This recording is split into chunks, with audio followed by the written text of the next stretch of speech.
Boom. So I'm gonna try and keep this video as raw, unedited as possible. I'm not gonna do too many chops. I'm gonna keep it to a minimal and just be real with you. I'm gonna break down exactly what I would do if I was to start my clothing brand all over again from scratch, knowing what I know now. I've got about 8 different things that I would definitely do right now if I was to start it all over again. Some of these things that I'm about to mention, I teach within my new book called Plug and Profit, where I break down some of the principles that I've picked up in the past, I don't know how many years it's been, 5, 6 years running my clothing brand. The losses, the mistakes that I've taken, I've managed to put them into principles that help me day to day with my brand and help me get to that 5-figure month, which a lot of people, if you're watching this video right now, you're probably aiming to get towards or beyond that. Do you know what I mean? So yeah, these principles help. Number 1, build a solid brand. But number 2, make sure that you're getting to the money. Do you know what I mean? But yeah, what's the 8 things that I would do differently, man? So I've got a few notes here on the iPad. The first thing that I would do is make sure that I plan before I launch. Now, I started my clothing brand back in 2017. I was young at the time, 16 years old.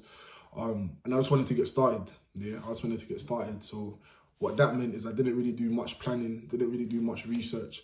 I figured out what my name was, got my name on Companies House, got my first design, and I just went for it. Which, when I think about it, isn't necessarily a bad thing, because I threw myself into the deep end and I had to learn as I went on in it. But what came with that is a lot of mistakes, a lot of setbacks that were avoidable if I had just sat down and kind of planned and figured out where I'm going and what I need to do. Getting a bit more specific about what I'm saying there. Number 1, kind of understanding who my audience is, yeah? At the time, I was trying to sell to everyone and anyone. Even if you don't suit my brand, I'm trying to sell to you, which meant that at the time, my brand message was pretty generic because I'm trying to speak to everyone that I come across. It's impossible. So I would have got a lot more clear on who my target audience was. But before that, actually, I would have kind of figured out what my brand stands for. That's something I had to pick up as time went on. I had to kind of figure out what my brand stands for, what it means, what Trendsetter actually means as a brand, innit? Beyond clothing. So yeah, that's one thing that I would have definitely done. I would have sat down and figured out, beyond clothing, what is my clothing brand about? What's the message that I'm trying to push?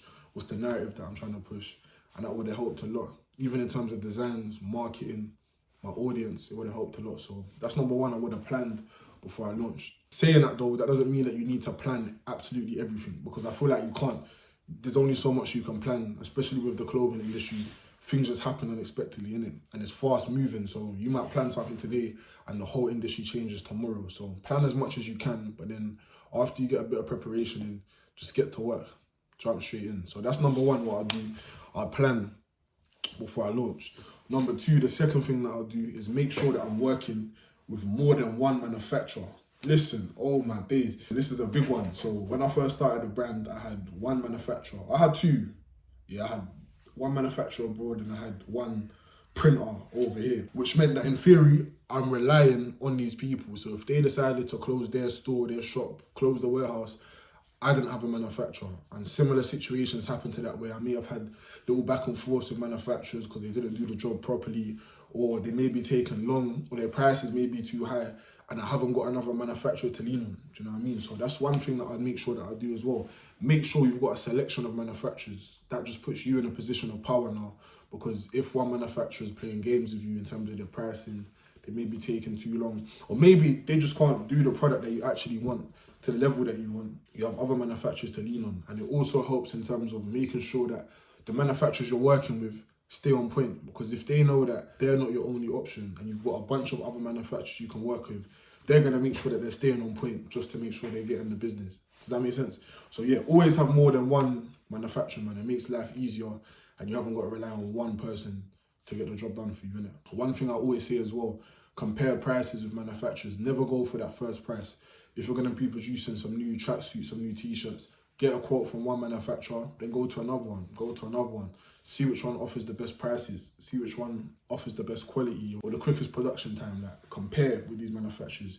It helps with comparison. So yeah, that's the second thing that I'll do. Make sure that I've got more than one manufacturer in my back pocket. Third thing that I'd say is important, which I wish I'd done at the start, is understanding that you need to build relationships with manufacturers. I feel like a lot of clothing brand owners just feel like these manufacturers are just companies, innit?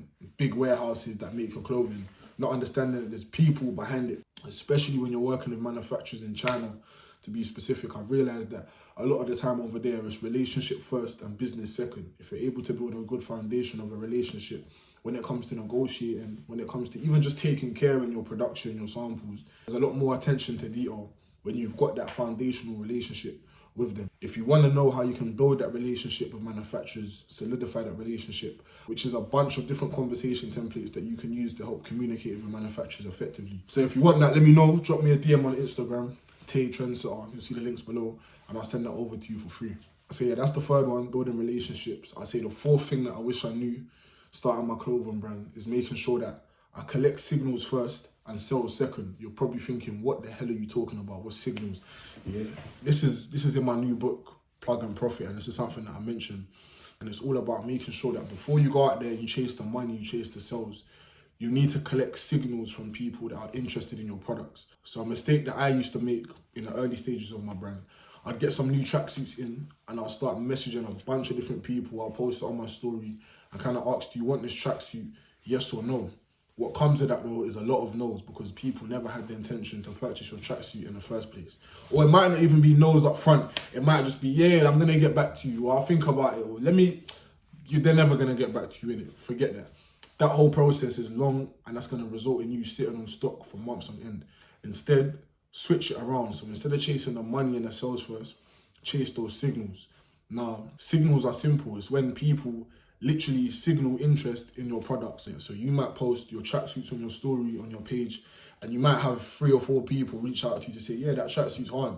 Like, when's the tracksuit coming out? How can I get it? Those are signals. Yeah, and what you need to do, you need to get all of these people that show signals or interest in your products into one place at one time. Signals can be in the form of DMs, it could be in the form of comments, it could be word of mouth. It's just people signaling interest in your products, if that makes sense. Once you build up a group of people that have shown you a level of interest, you need to make sure that you put them into a community or put them into one place at one time, where you know that all of these people all have the shared interest of your products. And then to make it even better, you need to let everyone know inside this one place that there's limited amount of products, and not everyone inside this one place is going to be able to get access to them, because there's more people than products. Yeah. So having that overflow state in terms of having more people interested in your products than products available. So now not only do you know that all of these people inside this community want this specific product, but they also know that they need to be quick to act on it when you release it, because there's not enough to go around for everyone, innit? You see, the minute that I kind of understood this whole formula, this principle, this strategy, I started selling out on my releases a lot quicker. It went from me sitting on stock for 1 month, 2 months, 3 months, to me selling out in 2-3 days. No lies told. Try it and let me know. And again, in the Plug and Profit book, we break that down in a lot more detail. Alright, so the next one, this is a bit different now. So this isn't necessarily clothing related, but it just helps when it comes to your creativity. Travel, man. Travel and try new things. Get out of there. Get out of your environment. If you're from London, get out of London. You don't even need to be far. Go to Scotland, go to an island, go Spain, go Portugal. Just see how other people are living, number one, and see what fashion is like in other places. Do you know what I mean? I feel like inspiration is important, but there's a thin line between inspiration and copying, and you do not want to be copying anyone at all, but you especially don't want to be copying people that are close to you, your next door neighbours, because then you're going to be known as a copycat brand. So instead, get out, man. Try new things, experience new things, pick up some inspiration. Go China. Like, the streetwear market in China is crazy, advanced with it, and so are so many other countries. So yeah, I recommend traveling, man.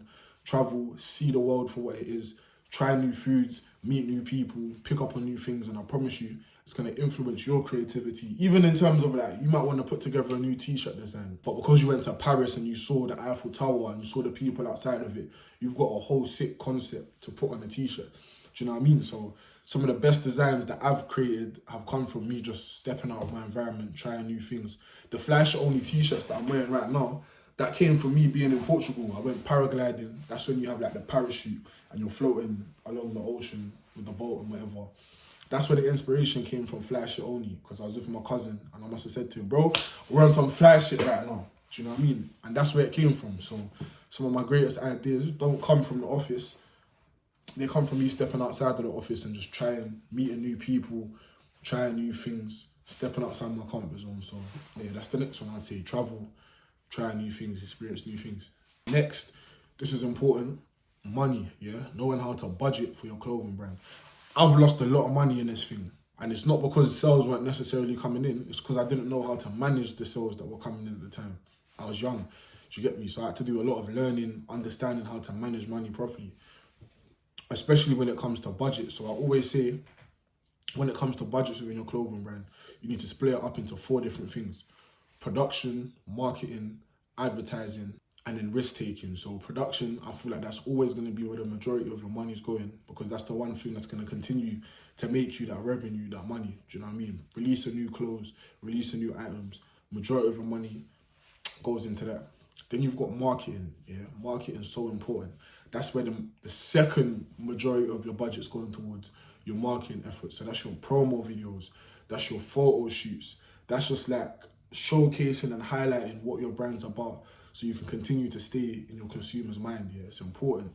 If you don't have a budget for marketing, it's only a matter of time until people forget about you and you're replaced with another brand in someone's mind. Think about it like this, like you're trying to buy real estate in your customer's mind. So the more presence you have, the bigger your marketing capabilities, the more real estate, the more space you take up in your consumer's mind, which then leads to sales. Do you know what I mean? So market is important. The third piece of the pie is advertising. Advertising is more about bringing new people in, new eyes to your brand. Do you know what I mean? At some point, you can't just be catering to the people that already know about your brand. You need to bring new eyes, new attention, new audiences to your brand. So have that budget there that you can just put into ads, business cards that you can pass out at events, or billboards, or whatever the case may be. It don't even need to be billboards, but just have a pot of money that you can use to bring new attention in for your clothing brand. And then third and final, risk taking. I feel like when it comes to a brand, especially clothing brands, yeah, you need to have this pot of money where you could, where you can just take risks. Do you know what I mean? Doing something that's a bit out of the ordinary when it comes to your marketing. Just having that money there that you're comfortable with losing. Do you know what I mean? This money is literally here for you to take risks, to see whether this thing you're doing is working or not. Do you know what I mean? So how I like to split it is 40% into production, 30% into marketing, 20% into advertising, and then 10% that you're willing to just put out there to take some risks to see what works and what doesn't work. Do you know what I mean? So yeah, know how to budget, it's important. And then yeah, the final principle, the final lesson, the final thing that I wish I would have done from the start, and it's taken me a while, I've gotten to that point now, bro, it's just about having fun, man. Like, remember, like, obviously having a clothing brand, it's a business, but at the end of the day, it's an expression of your creativity. Do you know what I mean? So you want to have fun with it, man. The minute that it becomes a chore, the minute that it becomes a job, you don't have that passion no more. And I'm telling you, this thing, you're going to need to have passion for it. Otherwise, you're going to quit after the first hurdle. So have fun with it, man. Like, have fun designing with your team. Have fun with your marketing strategies. Like, get creative with it, man. Do some wild, crazy shit that people wouldn't even expect you to do. Do you know what I mean? Like, these ideas that you have in your mind, they're there for a reason. It's your job to go out there and plant them and make them happen. So have fun with it. I used to be someone that saw my brand as strictly business. And it got boring after a while, I'll be honest with you, man. It got boring. I didn't want to do certain things, but now I can tell you wholeheartedly that every aspect of my brand, not every, but most parts of my brand, I enjoy, I have fun with. Whether that's us packaging orders, the team inside the office are packaging orders together, having a vibe, listening to music, or our photo shoots, you always make sure it's a vibe, you got some food there, video shoots, or even down to that seeing people wearing my brand. That's a mad experience, whether I know you or not. Do you know what I mean? So have fun with it, man. So yeah, those are the 8 things that I would do differently if I was to start my clothing brand Trendsetter from scratch all over again. These are some of the principles that I teach people within the plug and profit sales system. If you don't know what the plug and profit sales system, it's a system that I've put together where we guide you through what it takes to sell out on your releases. So if you're tired of sitting on stock, if you're looking to increase the overall sales of your clothing brand and get closer to those 5-figure months, the plug and profit sales system is for you.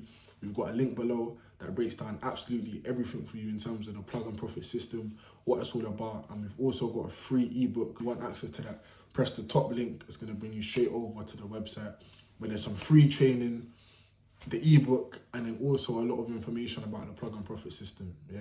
So love for watching the video. Good luck with growing your brands. And I'm hoping that I see you on this website.